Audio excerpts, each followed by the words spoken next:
데살로니가전서 5장 18절입니다. 데살로니가전서 5장 18절 말씀을 우리 짧으니까 한 목소리로 봉독하도록 하겠습니다. 범사에 감사하라. 이것이 그리스도 예수 안에서 너희를 향하신 하나님의 뜻이니라. 아멘. 오늘의 말씀의 주제는 감사를 잃어버렸나요? 라고 한번 정해 보았습니다. 오늘은 이 교회에서 하는 추수감사 주일입니다. 추수감사절의 유래는 이 구약시대의 맥추절부터 시작이 되는데, 출애굽기 23장 보겠습니다. 16절, 맥추절을 지키라. 이는 내가 수고하여 밭에 뿌린 것의 첫 열매를 거두음이니라. 아멘. 추수가 끝날 무렵 좋은 것들로 먼저 하나님께 드리는 그런 감사절기입니다. 한국은 원래 11월 셋째 주에 지킵니다. 11월 셋째 주에 그 추수감사를 감사절을 지키고 있으나 범교파적으로는 정해진 날이 특히 없어요. 그래서 저희 불꽃교회는 11월 첫째 주 11월 3일 오늘 지키고 있습니다. 저번 주 이 감독님께서 예배 가운데 다음 주가 추수감사주일인데 하면서 이렇게 말씀하셨습니다. 저번 주 이야기로 하면 내용이 이렇습니다. 우리 다음 주가 추수감사절인데 사실 우리 삶이 풍족한 것도 아니었고 좋지 않은 일도 많았다라고 말을 하더라고요. 저도 동의가 되었습니다. 추수감사절을 맞이한 오늘 감사를 해야 되는 우리 가운데 삶을 돌아보면 감사한 일만 넘쳐나기보다는 힘든 날들이 굉장히 많았다라는 거예요. 여러분 뭐 그런 삶을 살지 않았나요? 감사가 넘쳐나는 삶도 있겠지만 정말로 힘든 또 한 해가 아니었나 또 돌아봅니다. 그렇다 하더라도 우리 이렇게 한번 고백해 보기를 원합니다. 저 따라 한번 고백해 보겠습니다. 주님 그리 아니하실지라도 감사했습니다. 주님 그럼에도 불구하고 감사합니다. 주님 앞으로도 범사에 감사하겠습니다. 방금 진실되이 함께 고백한 청년들에게 주시는 하나님의 말씀을 보겠습니다. 잠언 18장 20절. 사람은 입에서 나오는 열매로 말미암아 배부르게 되나니 곧 그의 입술에서 나는 것으로 말미암아 만족하게 되느니라. 여러분이 살아가는 삶 가운데 감사가 넘쳐나는 삶이 분명히 주님께서 이끌어 가실 줄 믿습니다. 저라도 즐거운 일만 있었던 건 아닙니다. 쉽지 않은 한 해였긴 했지만 감사해요. 왜냐하면 하나님은 실수하지 않는 분임을 저는 믿기 때문입니다. 힘든 가운데에도 우리 하나님은 실수하지 않으셨고, 저는 이 시간 그래서 하나님께 그런 일도 있었지만 주님 감사합니다라고 고백을 하며 말씀을 준비해 왔고, 오늘도 그런 마음으로 말씀을 전합니다. 우리 청년들도 여러분 인생 가운데 실수하지 않는 하나님을 계속적으로 믿기를 바랍니다. 그래야지 감사할 수 있거든요. 우리 청교도들에서 함께 이야기를 들어봤을 겁니다. 다시 한번 저번 작년에도 한번 해봤지만 말씀드렸지만 짚고 넘어가도록 하겠습니다. 마틴 루터의 종교개혁에 대해서 저번 주에 들었죠. 영국의 경우는 독일의 루터나 스위스의 쯔빙글리처럼 그렇게 개혁적인 신앙 개혁을 일으킨 것이 아니었습니다. 영국의 종교개혁은 16세기 중반에 헨리 8세라는 이 국왕의 이혼 문제로부터 시작이 되었습니다. 왕이 이 헨리 8세가 왕비였던 캐서린과 이혼하고자 했는데, 당시 이혼하려면 자신이 마음대로 이혼할 수가 없었습니다. 이 교황에게 꼭 허락을 받아야 됐습니다. 그런데 이혼하고자 했던 이 캐서린 왕이 당시 교황청의 후원 세력이었던 신성 로마 제국, 지금의 독일이에요. 신성 로마 제국 황제의 숙모였기 때문에 교황이 이혼을 거부합니다. 이렇게 같이 함께 도와주고 있는데 그 왕비를 바로 딱 이혼을 허락해 버리면 교황이 굉장히 애매한 어쩔 수 없는 그런 처지가 되는 거예요. 그러니까 교황이 황제에게 이혼 안 됩니다 라고 거부를 하니까 헨리 8세가 내가 왕인데 화가 날까요 안 날까요? 화가 납니다. 교황이 뭔데 내 이혼을 반대해? 그래서 강행해 버립니다. 이혼을 강행했던 거예요. 그리고 교황은 헨리를 출교시켜 버립니다. 이제는 교황이 헨리 너는 이제는 여기 카톨릭에서 나가라고 이야기를 한 거죠. 헨리가 화가 더 나겠죠. 굉장히 화가 많이 났습니다.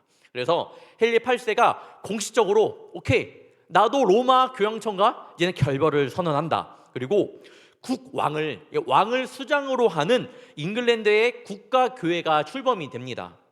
영국 국교회, 다른 말로 영국 성공회라고 합니다.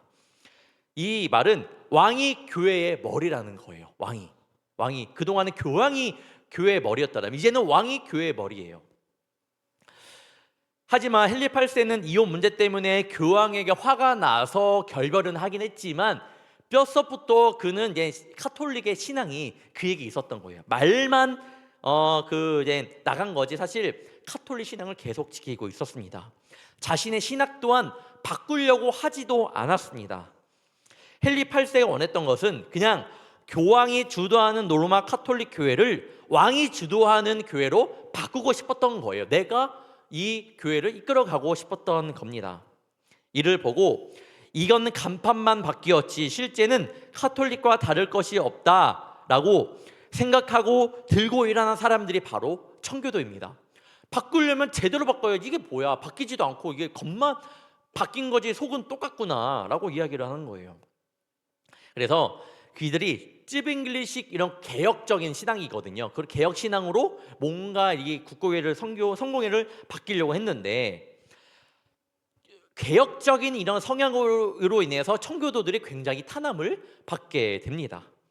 가장 그 핍박이 극심했던 때는 카톨릭 신자였던 헨리 8세의 딸 메리 여왕 때였어요. 이 메리 여왕을 사람들을 청교도들을 얼마나 죽였었냐면 그를 말해서 피의 메리, 블러디 메리라고 말을 합니다. 정말로 많은 사람들을 죽였어요. 이 메리 여왕이. 이제 메리의 학정이 끝나고 그 다음에 엘리자베스 1세가 영국 왕위에 오릅니다.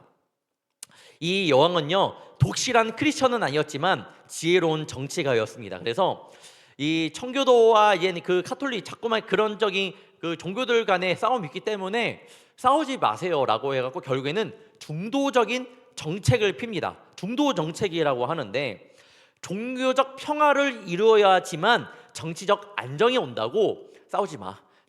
이 중간 노선을 지금 이야기를 하고 있는 엘리자베스 여왕이었습니다. 엘리자베스 1세가 죽자 이 제임스 1세가 왕이 됐는데 다시 이 제임스 1세는 영국의 국교인 성공회를 따르지 않는 사람들은 다 죽여버리겠다라고 이야기를 하는 거예요. 그러니까 누가 피해를 봐요? 청교도들이 피해를 봅니다. 그래서 이들이 그 박해를 피해 간 곳이 바로 신앙의 자유를 찾아 간 곳이 지금의 미국이에요. 플리머스 항구에 정착하게 됩니다.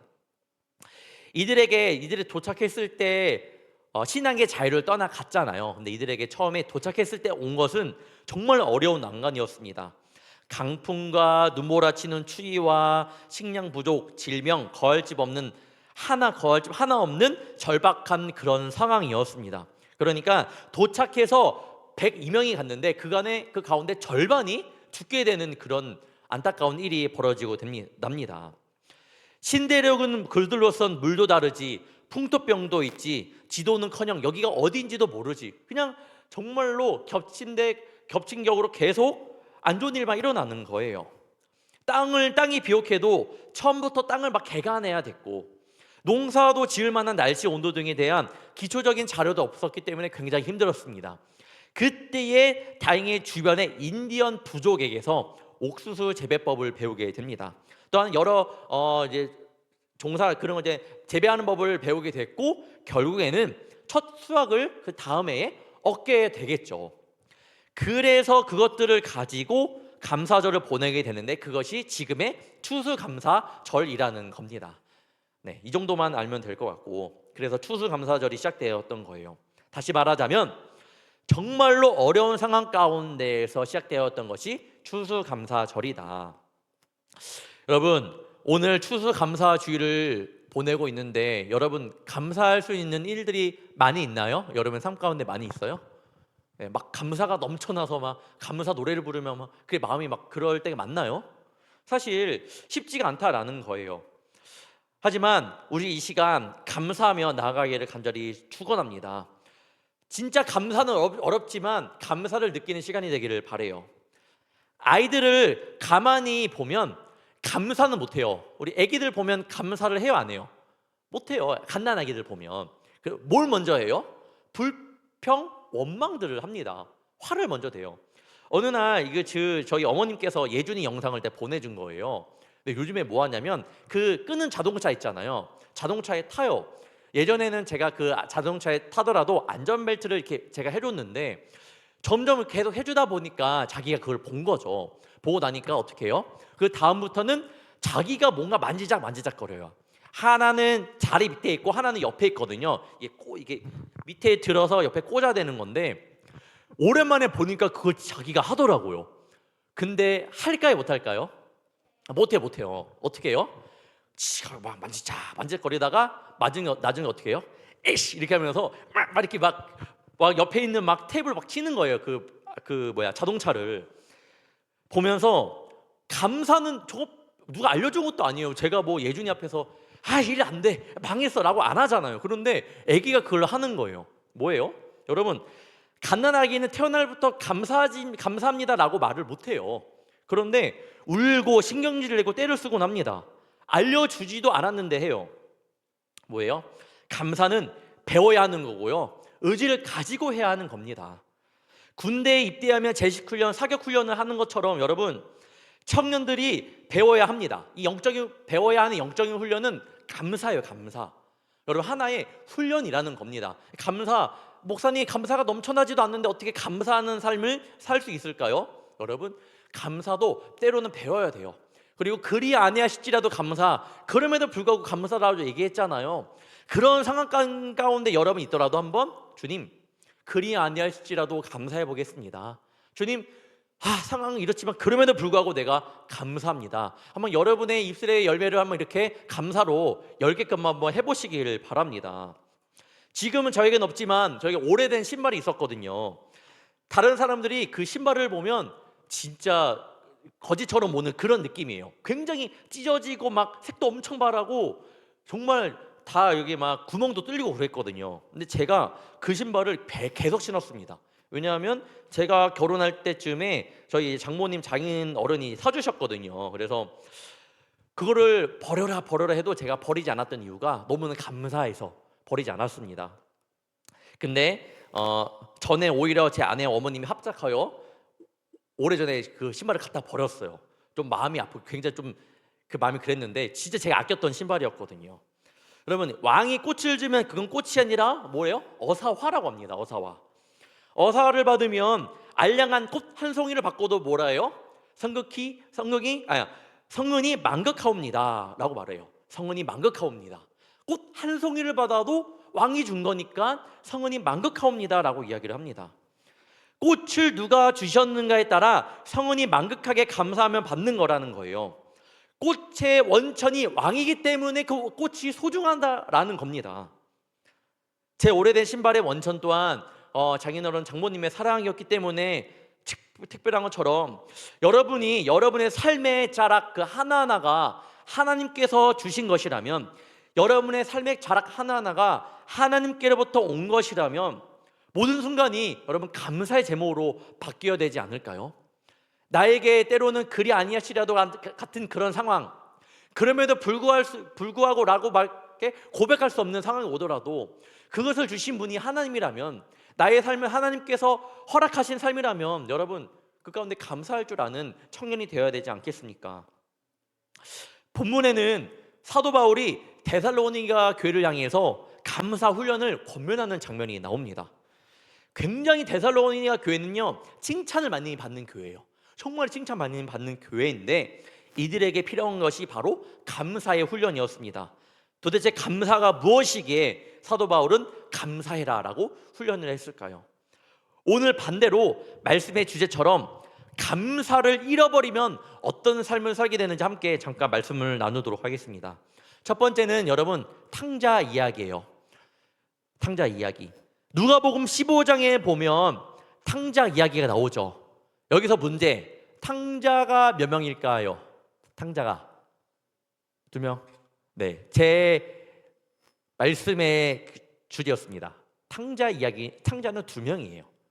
원래는 둘째 아들만 탕자로 생각을 하잖아요. 저는 탕자가 두 명이라고 생각합니다. 그 이유에 대해 말씀드릴게요. 둘째 아들, 뭐 말 안 해도 알죠. 이제 뭐 모르는 청년들을 위해서 잠깐 설명하자면, 둘째 아들은 집을 떠납니다. 그래서 모든 것을 탕진해요. 아버지한테 아버지한테 받을 거 미리 주세요. 그리고 굉장히 부잣집 아들이었던 거죠. 아버지가 준 걸 가지고 집을 나가요. 그래 완전히 탕진해 버립니다. 그러다가 이제는 모든 것을 잃어버리고 남의 집에서 돼지를 치게 되었습니다. 그때 그는 너무 배가 고파서 돼지가 주워 먹는 쥐엄쥐엄 열매를 막 찾으려고 했었는데 누구 하나 그것조차도 아무도 안 주는 거예요. 아무것도 먹을 게 없었습니다. 그때 그가 아버지를 떠올랐습니다. 왜냐하면 그가 보았던 아버지는 품꾼을 그렇게 소홀히 하지 않았거든요. 품꾼은 아버지의 그 집 가운데 있는 품꾼에게는 정말로 양식이 풍족했고 정말로 자신의 처지처럼 배고픈 품꾼이 없었습니다. 그 아버지가 떠오른 거예요. 우리 아버지는 그렇게 대하지 않았는데. 아버지 집에 있을 때는 그런 아버지가 얼마나 좋은 분인지 몰랐고 감사할 줄 몰랐습니다. 그런데 아들이 아버지를 떠나자 감사를 깨닫자 그의 언행이 달라졌다라는 거죠. 둘째 아들이 감사를 모를 때 이렇게 말했죠. 아버지 재산 중에 내 몫이 있으면 미리 주세요 라고 이렇게 말을 했습니다. 맡겨놓은 재산이라도 있듯이 아버지에게 당당히 요구를 합니다.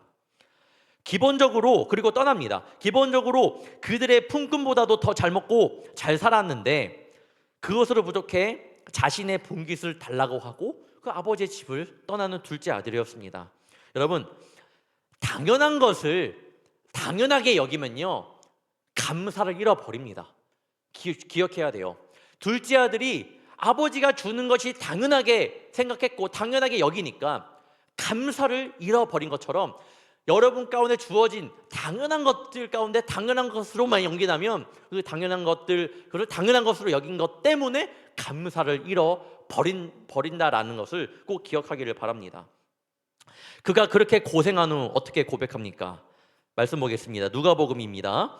내가 일어나 아버지께 가서 이르기를 아버지 내가 하늘과 아버지께 죄를 지었사오니 지금부터는 아버지의 아들이라 일컬음을 감당하지 못하겠나이다. 나를 품꾼의 하나로 보소서 하리라 하고 아들이 감사를 깨닫자 달라집니다. 얘는 나 아버지의 아들이라 불림을 받을 자격도 없는 사람입니다. 그냥 나 아빠도 아니게요. 나 아빠도 아니고 품꾼 하나로만 그냥 봐주세요. 왜냐하면 밖에 있는 품꾼보다 아버지 밑에서의 품꾼이 더 잘 먹고 잘 살았거든요. 아버지의 품꾼 중에 하나라도 만족한다라는 거예요. 아버지의 품꾼으로 있는 것이 지금 여기서 고생하는 것보다 행복함을 알았기 때문입니다. 그래서 지금 감사를 느끼고 있는 거예요. 자, 여기까지는 뭐 우리 청년들이 아는 이야기겠지만 그럼 첫째 아들은 왜 제가 보기에 탕자였을까? 첫째 아들이 있었는데 살고 있는데 둘째 아들이 그렇게 탕진하고 정말 이제 아버지의 품꾼으로 돌아가자고 해갖고 고향으로 돌아옵니다. 아버지가 굉장히 환호하고 안아주고 그렇잖아요. 돌아온 동생을 아버지가 환대하는 것이 너무나 마음에 안 든 거예요. 그러니 이렇게 항의합니다. 누가복음 15장 28절부터 30절입니다. 그가 노하여 들어가고자 하지 아니하거늘 아버지가 나와서 권한대 아버지께 대답하여 이르되 내가 여러의 아버지를 섬겨 명을 어김이 없거늘 내게는 염소 새끼라도 주어 나와 내 벗으로 즐기게 하신 일이 없더니 아버지의 살림을 창녀들과 함께 삼켜버린 이 아들이 돌아오매 이를 위하여 살찐 송아지를 잡으셨나이다. 아버지는 나에게 내 아버지 명을 어긴 적도 없고 나 그렇게 아버지의 굉장히 순종하며 살아왔는데 아버지가 나한테는 염소 새끼 한 마리도 주지 않고 이 얘한테는 왜 많은 것을 줍니까? 라고 항의를 합니다. 첫째 아들의 말이 진실일까요? 거짓일까요? 진실 혹은 거짓. 누가복음 15장 12절을 보겠습니다. 그 둘째가 아버지에게 말하되 아버지여 둘째가 아버지에게 말하되 아버지여 재산 중에서 내게 돌아올 분깃을 내게 주소서 하는지라. 아버지가 그 살림을 각각 나누어 주었더니, 지금 각각 나눠줬다라는 건 둘째 아들에게도 분깃을 주고 첫째 아들에게도 분깃을 이렇게 준 거예요. 뭐예요? 둘째 아들에게 재산을 분배할 때 첫째 형에게도 똑같이 나눠주는 상황입니다. 큰 아들이 말하는 염소새끼 한 마리도 주지 않은 것이 아니라 그보다 더 이상으로 첫째 아들에게 주었습니다. 그런데 아들은 이렇게 받은 것에 대해 감사할 줄 몰랐습니다. 결국 감사할 줄 모르니까 그 큰 아들, 첫째 아들에게서 나오는 말은 불평불만이었습니다. 둘째처럼 아버지 집에 사는 것이 그에게는 행복하지 않았고요. 아버지 집에 일하면서 계속된 피해의식이 있었고요. 그래서 아버지에게 무례하게 행동했고요. 그래서 동생을 시기하고 질투했습니다. 자기가 갖고 있는 것에 대한 만족감이 없고 감사함이 없으니 내 주변에 있는 모든 것들, 내가 갖고 있는 것들 가운데에도 부정하고 감사할 줄 모르는 삶을 살았던 사람이 바로 첫째 아들이에요. 그래서 저는 그 첫째 아들을 탕자라고 봅니다. 이 모습은 무엇을 말해주나요? 감사를 잃어버린 삶의 모습을 보여줍니다. 여러분의 삶이 행복하지 않나요? 가정이나 교회, 직장에서 늘 나만 일한다는 피해의식이 또한 여러분에게 있나요? 가족이나 주변 사람들에게 투명하게 대하면 또한 불평이나 원망이 있을 때가 있나요? 남들이 잘 되는 모습을 보면 시기와 질투가 생기나요? 성경은요, 이 모든 것이 감사를 상실했기 때문에 일어난 것이라고 말을 합니다. 분명한 건 감사를 잃어버리는 삶은요, 생각보다 심각하다라는 거예요. 감사를 잃어버리면 생각보다 삶 가운데 정말로 부정적인 것들이 많이 일어납니다. 우리의 욕심은 끝이 없어요. 왜요? 감사를 잃어버렸기 때문에. 삶에 만족하지 못합니다. 왜요? 감사를 잃어버렸기 때문에. 삶 가운데 여러분 불평, 불만, 행복하지 못한 모습들, 여러분 남을 시기하고 질투하는 그런 모습들은 감사가 잃어버린 그런 삶에서 시작이 된다라는 겁니다. 그래서 우리는 감사하는 삶을 살아야 돼요. 그래서 감사를 외칠 줄 아는 우리 청년들이 되어야 합니다. 두 번째, 아담과 하와. 창세기 3장 4절부터 6절까지 보겠습니다. 뱀이 여자에게 이르되 너희가 결코 죽지 아니하리라. 너희가 그것을 먹는 날에는 너희 눈이 밝아져 하나님과 같이 되어 선악을 알 줄 하나님이 아심이니라. 여자가 그 나무를 본즉 먹음직도 하고 보암직도 하고 지럽게 할 만큼 탐스럽기도 한 나무인지라. 여자가 그 열매를 따먹고 자기와 함께 있는 남편에게도 주매 그도 먹은지라. 이 이야기 알죠? 하와가 선악과를 따 먹으라는 유혹을 받았습니다. 선악과를 먹으면 너 하나님 같이 될 거야라는 그런 유혹이었습니다. 이 말을 다시 말하면, 하와야, 너 이 선악과만 먹으면 진짜 하나님 같이 될 수 있는데 왜 안 먹어? 라고 이렇게 이야기를 하는 거예요. 즉 하나님께서 말을 하는 거예요. 하나님을 통해 이렇게 하와가 그 뱀이 이렇게 이야기를 하는 겁니다. 하와야, 하나님께 너 이거 보면 하나님 같이 될 수 있어. 다른 말로 번역해 보면, 야, 하나님께서 너 더 줄 수 있는데 뭔가 덜 준 거야. 이 먹으면 하나님 같이 될 수 있어. 뭐예요? 이 덜 준 거, 하나님 같이 되는 이 사이를 메꿀 수 있는 거야. 더 줄 거야. 하나님께서 분명히 너 덜 준 거야. 그러니까 먹어봐. 너 뭔가 더 변할 거야. 하나님 같이 될 거야. 라고 이렇게 이야기를 하는 거예요. 실상 하와에게 준 것이 너무나도 많았습니다. 에덴 동산에 풍요로운 모든 것을 주셨고, 아담을 만나게 되어 결국에는 이제 결혼하게 되어서 행복하게 살게 하신 분이 하나님이 아니었나요? 그런데 감사를 잃어버렸습니다. 사탄은요, 이렇게 하나님께서 더 줄 수 있는데 너한테 덜 주었어 라고 이렇게 여러분의 마음을 무너뜨립니다. 하나님께 대한 불평을 만들고 감사의 마음을 자꾸만 이렇게 잃어버리게 만든다라는 거예요. 하나님께서 이거 최선의 방법일까? 너 하나님 더 줄 수 있는데 왜 이것밖에 안 주셨을까? 남들은 저렇게 잘 나가는데 너는 왜 그거밖에 못했을까? 너희 믿는 하나님 그거밖에 안 되니? 이거부터 우리의 욕심이 시작이 됩니다. 거기서부터 우리의 감사함을 잃어버리는 거예요. 여러분 절대로 넘어지지 않기를 축원합니다. 하나님께서는요, 여러분의 주시는 것은 최상의 것, 최선의 것으로 주십니다. 그리고 그 안에 분명한 메시지가 있습니다. 그래서 여러분, 그럼에도 불구하고 감사, 그리 아니하실지라도 감사, 범사에 감사할 줄 아는 청년이 되어야 합니다. 로마서 1장 21절입니다. 하나님을 알되 하나님을 영화롭게도 아니하며 감사하지도 아니하고 오히려 그 생각이 허망하여 지며 미련한 마음이 어두워졌나니. 하나님을 알지만 결국에는 우리의 생각이 미련한 마음이 되고 우리의 생각이 허망하여진다면 감사를 잃어버린다라는 말씀입니다. 여러분, 감사를 잃어버리면요, 여러분의 마음은 어두워져요. 그리고 분명한 죄의 유혹을 받습니다. 먹을 것과 입을 것 가운데 여러분 지금 이 상황 가운데 만족하고 있나요?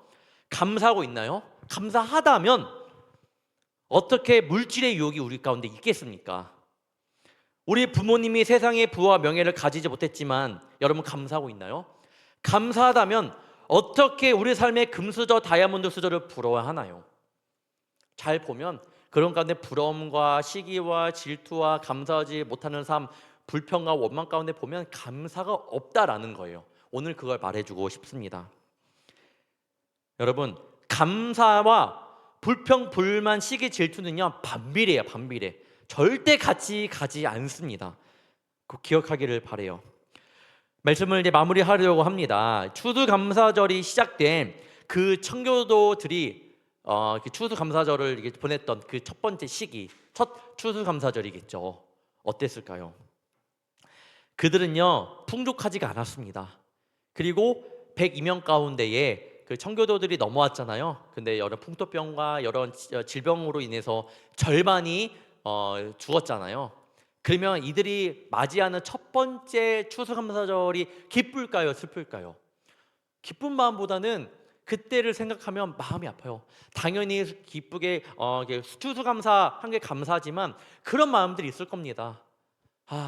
가족이 떠나갔고 옆에 있던 동료가 죽고 힘들게 이렇게 그렇다고 1년 지났다고 막 풍요롭게 된 것도 아니고, 그렇지만 그들은 그런 상황 가운데에서 감사하는 삶을 살았다라는 거예요. 그래도 그들이 잊지 않았던 것이 바로 감사라는 겁니다. 우리 처음에 우리가 목소리로 고백했던 내용 기억나시죠? 그러면 우리가 다시 한번 저 따라서 고백해 보도록 하겠습니다. 주님 그리 아니하실지라도 감사했습니다. 주님 그럼에도 불구하고 감사합니다. 주님 앞으로도 범사에 감사하겠습니다. 여러분 한번 감사해 봅시다. 감사는 영적인 훈련이라고 했잖아요. 여러분 해보는 겁니다. 훈련을 받으면 실전에 해보는 것처럼 훈련은 우리가 감사해야 된다고 말씀드렸던 것처럼 여러분 감사하는 삶을 살아보시길 바랍니다. 그때 여러분 입술의 열매가 분명히 하나님의 선하신 열매로 맺힐 줄 믿습니다. 한 주도 살아가면서 힘들겠지만 힘든 삶도 있고 여러 가지 상황도 있지만 그 가운데 감사하며 여러분 하나님의 자녀로서 승리하는 저와 여러분이 되기를 주님의 이름으로 축원합니다. 기도하겠습니다. 사랑의 주님, 내 삶을 들여다보면 어느 것으로도 늘 만족하지 못했던 나의 삶을 보게 됩니다. 돈이면 돈, 능력이면 능력, 외모면 외모, 어느 것 하나의 것이 만족하면 또 하나의 것이 불만족되어 주님을 원망할 때가 있었습니다. 주님께서 나에게 부어주신 참된 은혜가 있는데 그 은혜를 망각하며 살아왔습니다. 주님 이 시간 우리를 용서하여 주옵소서. 세상의 기준으로는 나의 것이 채워지지 않겠지만 주님 그런 기준이 아닌 성경적인 세계관을 가지고 믿음을 가지고 주님이 주신 모든 것에 감사할 줄 아는 주의 자녀 되게 하여 주옵소서. 주님 그리 아니하실지라도 감사할 줄 아는 자녀 되게 하시며 주님 그럼에도 불구하고 감사할 줄 아는 자녀 되게 하시며 주님 범사에 감사할 줄 아는 믿음의 청년들 될 수 있도록 도와주시옵소서. 오늘은 추수감사 주일입니다. 한 해의 농사를 감사하며 나가는 절기입니다. 누군가에게는 간절히 원했던 오늘 가운데 내가 이렇게 편안하게 예배드리며 주 앞에 마음껏 찬양 드릴 수 있음에 감사합니다. 좋은 친구, 좋은 가정, 좋은 동료 주심에 감사합니다. 무엇보다 진리 없는 종교 가운데 흔들리지 않고 진리인 예수님을 믿는 크리스찬으로 이 자리에 나오게 하심에 감사합니다. 늘 언제나 하나님의 자녀로서 그것만으로도 감사할 줄 아는 주의 거룩한 자녀 되게 하옵시며 주님을 높이며 그래서 언젠간 주님 앞에 섰을 때에 칭찬받는 주의 자녀 되게 하여 주옵소서. 삶 가운데 감사가 흘러 넘쳐 날 줄 믿사오며 살아계신 예수님의 이름으로 간절히 기도하옵나이다. 아멘. 우리 시간 우리 봉헌 찬양하며 나아가도록 하겠습니다.